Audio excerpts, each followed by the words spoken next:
Dalam satu kejadian di mana di Hadramaut dahulu, di Huraidah, ada seorang alim besar daripada Al-Attas. Beliau ini hidup di satu rumah yang kalau nak pergi ke Huraidah, lalu ada satu kawasan rumahnya seorang Badui. Ada satu grup atau kelompok ingin berziarah kepada Al-Habib. Maka di perjalanan, lalu di rumah seorang Badui ini ditanya oleh tuan rumah yang Badui ini, kamu nak pergi ke mana?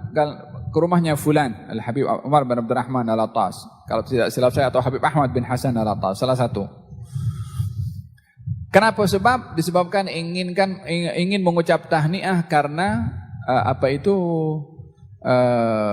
mendapat zuriyah. Al-Habib ini dapat zuriyah dan mereka datang ingin mengucap tahniah. Kata Badui itu mengatakan, keledai saya pun ada dapat zuriyah juga. Katanya, kamu tak ucap tahniah kepada saya karena keledai saya baru melahirkan juga. Ini Badui tak suka dengan Al-Imam Umar bin Abdurrahman. Ya, ini bermusuhan. Allahu a'lam apa masalahnya. Maka mereka orang-orang ini pun sakit hati dengan kata-kata si Badui. Macam mana nak menyamakan anak orang besar dengan keledai yang juga melahirkan? Maka tak dipedulikan karena dianggap orang jahil bercakap. Diteruskan perjalanan sampai ke rumahnya Al-Habib.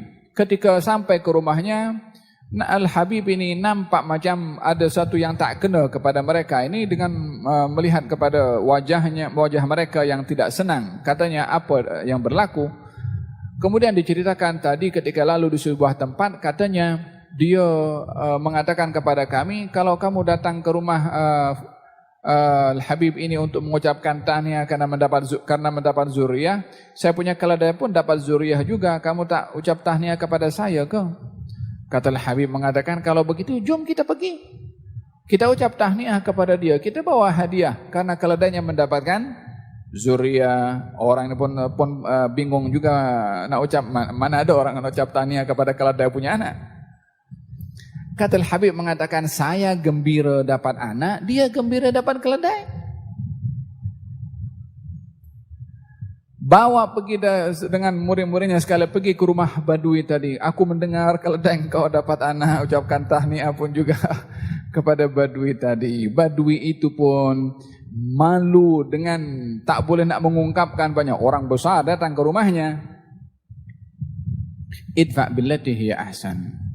Fa idzal ladzi bainaka wa bainahu adawatun ka'annahu waliyyun hamim. Walaupun ada permusuhan pun dengan orang, apatah lagi family, apatah lagi jiran, tetap konsepnya membalas dengan yang terbaik. Apa natijahnya kalau kita membalas yang baik kepada orang yang berbuat jahat kepada kita?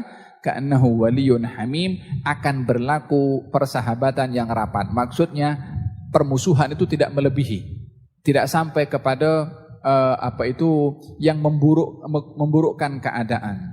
Kata Syekh Muhammad Mutawalli Sya'rawi, kalau ada orang berbuat baik kepada orang yang bermusuhan dengan dia, lalu kemudian dia berbuat baik selalu dan tidak berlaku hubungan yang rapat, maka dalam hal ini mesti ada yang tak kena kepada orang itu ketika berbuat baik kepada musuhnya. Yakni kalau berbuat baik kepada musuh, jangan untuk menguji betul ke ayat ni, jangan begitu motifnya. Buat memang betul meyakini ayat ini membuktikan kalau berbuat baik kepada orang berbuat jahat akan berlaku persahabatan atau akan berkurang permusuhan. Itu pasti akan terjadi. Kalau motifnya dasarnya keyakinan, maka itu akan terjadi. Tapi kalau motifnya nak cuba-cuba, ragu-ragu, tak akan terjadi. Maka ianya kembali kepada kita sendiri ketika melaksanakan perintah Allah pada ayat tersebut. Fa'idhal ladzi bainaka wa bainahu adawatun ka'annahu waliyyun hamim.